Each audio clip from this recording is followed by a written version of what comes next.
And now to the almighty issue of electricity supply in the country. It's been a couple of weeks now since we had the tariff hike and then the band A, band B, band C, band D conversation has started. Let's find out how consumers are faring. And joining us for this conversation is Engineer Demola Agoro. He's the Vice President of Nigeria Society of Engineers. We'll be speaking to him more this morning as a meter asset provider, the Chief Executive Officer of Prodigy Global Services Limited. And he's also a meter asset provider in the country, talking about MAMS. Engineer Agoro, good morning and thank you for your time. Good morning. Thank you for having me. Great. So it's been a couple of weeks now. First of all, what band do you belong to and how has supply been since the hike of electricity tariff? Yeah, presently I belong to band B because the kind of supply I'm receiving in my residential building is not up to 20 hours in a month. What about your factory? I think factories are supposed to be the major focus for band A.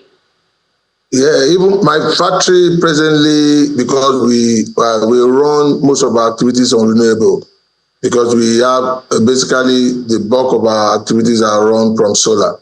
It's only the injection part of our organization that we are running through the IBDC. But as I speak to you today, we are still struggling to have 20 hours of supply per day. So IBDC has not been able to deliver that. So from your interaction with your friends and colleagues, especially other maps, you guys are the value chain, has band A been able to meet up with a supply of at least 20 hours a day?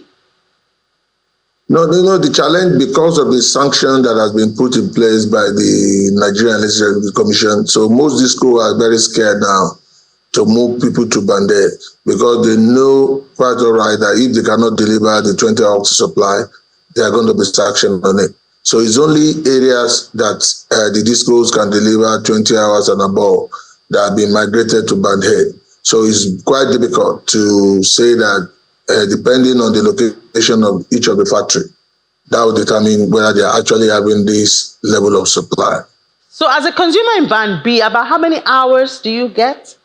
And what's your rate? Do you know your rate? Yeah, the rate is about 60 naira thereabout. But the truth about it is that you cannot verify the numbers of the hours. And that's basically because it is a fluctuating hour. It's not a stable power supply that you can get. Though most discos are struggling and putting their best to be able to increase on the supply. Like this involves, apart from the supply from the generation, there's a lot of investment in the distribution infrastructure, which many discos has to really put their heart together to be able to deliver on that. So yesterday, the trade union, they brought up the conversation again, not that the conversation had stopped, about, the government shouldn't have hiked the rates, but you are in the value chain and you do know, of course, the difficulty that even the generating companies are facing accessing gas and the price of gas. Would you say, for instance, if factories, companies are able to get at least 20 hours, when you compare that with the price of diesel, to bring up electricity, which one would you say is more economical? Definitely is more economical to go on the grid. If the government and the generating company can do everything that makes sure that there is power, this power can be delivered to the industry. It will increase our GDP. It will cause the industry, because most of the industry today, they are leaving Nigeria because of power. Power is the bedrock of industrialization. And in many countries, all over the world, people do everything that is possible to make sure that they have enough generating capacity to be delivered to their industry.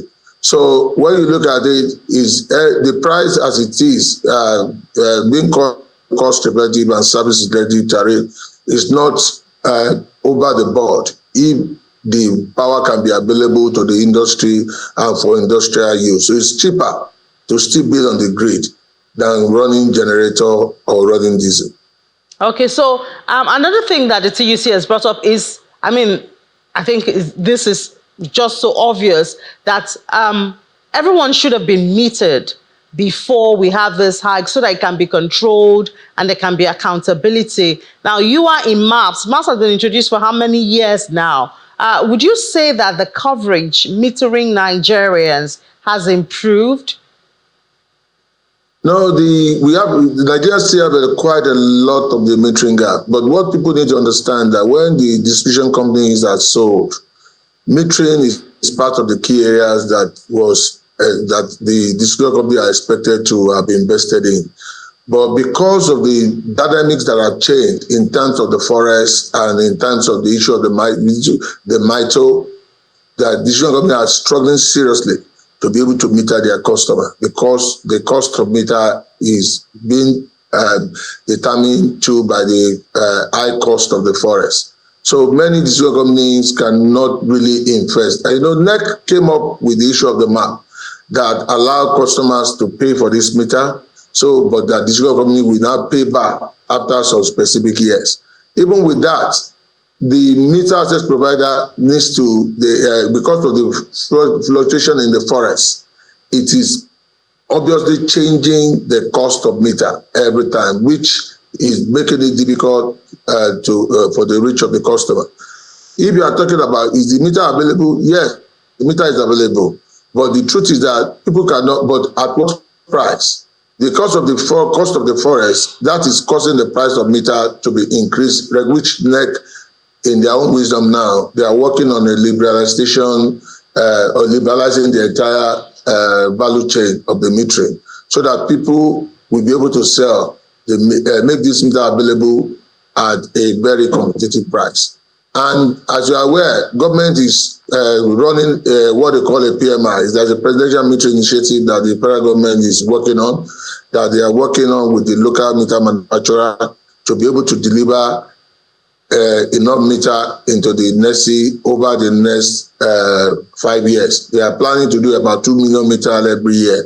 I think if this initiative come into place, the issue of the metering, because it's obvious that the distribution company cannot invest in it. That's why the federal government needs to come into it and be able to see how the consumer can be properly metered so that people can pay only for the kind of energy that they are using. So this unbundling that you talk about, how will it look like? Will it be individuals can now approach MAPS and get their meters, or how do you see it working? Now, what I see working is that the federal government, they have set out some fund, according to the Minister of Power, and which is the chairman of that initiative, to be able to meter Nigerians. So it's going to be an initiative from the Ministry of Power and from the presidency to deliver this meter directly to the customer. They are the ones that are going to fund this metering gap, and they will now know how they are going to discuss with the discos and people in the value chain to be able to recover back their funding. But it doesn't have anything to do with, it's going to be delivered to the customer premises through the local meter manufacturers in Nigeria. Well, I hope that works, because when we see things coming from the federal government to the consumers, a lot of times the value chain is so long, there's a lot of gap that we end up not seeing effective use of that system. So I hope there is a way to actually get through to the consumers and not that, it will stop somewhere in the middle. No, because regulator has actually made different opportunity available. As a map now, each consumer can buy their meter under the map scheme directly. Though the price is fixed, and most of the maps are very, because of the cost of bringing in the meter and the forest. Even though we have the meter, but the cost of replacement is high based on the fixed price that is on it at present. So that is why NEC is working on the liberalization of entirely of the nutrient sector. The discos too have opportunity to do vendor financing. As a manufacturer, if a disco approaches us and any other manufacturer, they are able to provide meter for the disco under a vendor financing arrangement, as long as the process of repayment is agreed between the manufacturer and the disco. But what I want to clear out from people is that, just like any other manufacturing sector, there is availability of meter in Nigeria. You can see that the minister visited some of the manufacturing company in Nigeria recently. You can see that we have the capacity. It's not about the problem. Is not about the capacity. It's about the forest. It's about the paying the right prices. Because if you ask us to deliver a meter based on the forest, the price of dollar and other associated costs, the current price that is fixed by NEC, it will not be able to pay for those meters. But if there is appropriate pricing and everybody, there is the ability to deliver the metering, to close on the metering gap, I can assure you 100% without any that we have enough manufacturers within the system in Nigeria that have capacity to be able to meet the entire metering gap of Nigeria as of today.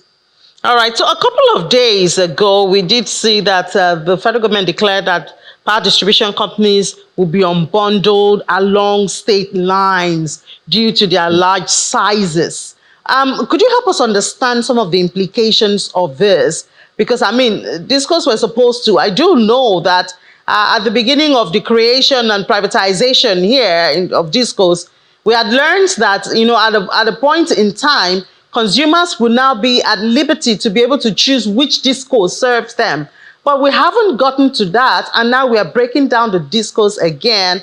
Isn't it taking us further away from the plan, the vision at the initial stage?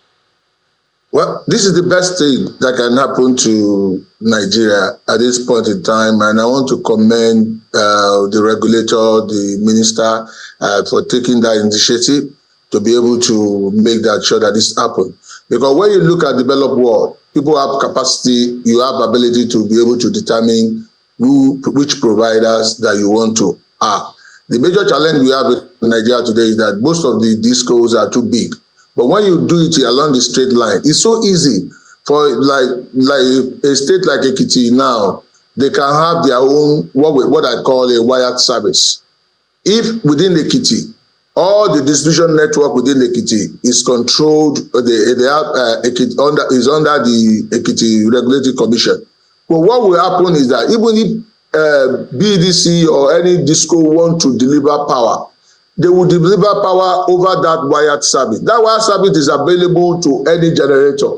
And when you are doing it, you don't need to go into the grid, you can do a distributed generation, whether through solar or any other mix, and be able to inject into that wired service in Ekiti, for instance. With that, customers can choose to say, oh, if you have different provider and supplier of energy, all of them are using the same wired service. You don't need to, even if you are changing from one provider to the other, it's about aggregation. So it's not as if you need to change anything from your house.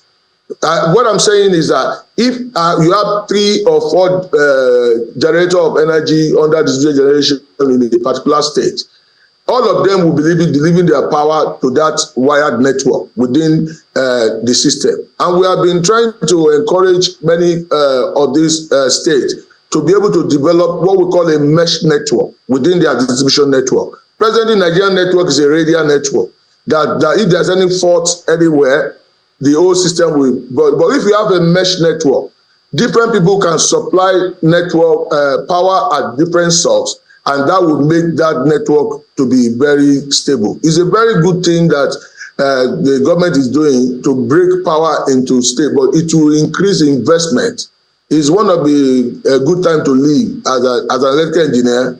We can see that there's a lot of opportunity in the sector. It has blown up a lot of opportunity that is going to help even in increasing our GDP. People just need to be able to be patient a bit with the government. So will this now be controlled by the state, or will it be private individuals who would have to register and be regulated by the state? How will that work? No, what happened is that what we are proposing is that when you have a wire, like if you are living in, let me just for sake of emphasis, because Ekiti is just one of the people that have just been given the permission by NEC. In Ekiti State today, if all the distribution network within Ekiti today, what we will suggested is that they will look at the cost of how many investment do we need to build a effective distribution network, to bring private individuals that can invest in that and build that structure. After that structure has been built, you will now invite private individuals that can generate power at the distribution at that level of 33 kV and 11 kV. So we can have up to 4 to 5 private companies that are generating power. The price has been fixed at 220 something. Then that will now bring about competition. If at the end of the day the network is okay, there is generation, the companies that if I have 5 companies generating power, I can tell people within that system I will sell my own power at 200 naira. I can say I will sell at 220. So you don't need to. So people can have opportunity to change within different local distribution companies in that their state. But as it is now, as long as you are running a radial network that is only one single source of supply, it will be very difficult for people to say, oh, you want to change your supplier. You will be stuck with a particular supplier. That is why this idea about state electricity, state generation is a very good thing. Though we need to just allow it to flow. This is what happened during the time of communication. But Nigerians should just be patient. It's an engine. There's nothing too difficult about this. This is going to work if you all are committed to making it work. All right, thank you so much for that message of hope and encouragement. So Nigerians should be patient and see this new idea, of having state generation and distribution work. Engineer Ademola Agoro is the Vice President of Nigeria Society of Engineers, is also the Managing Director, Chief Executive Officer of Protege Global Services, one of the meter asset providers in the country. Thank you for your views this morning.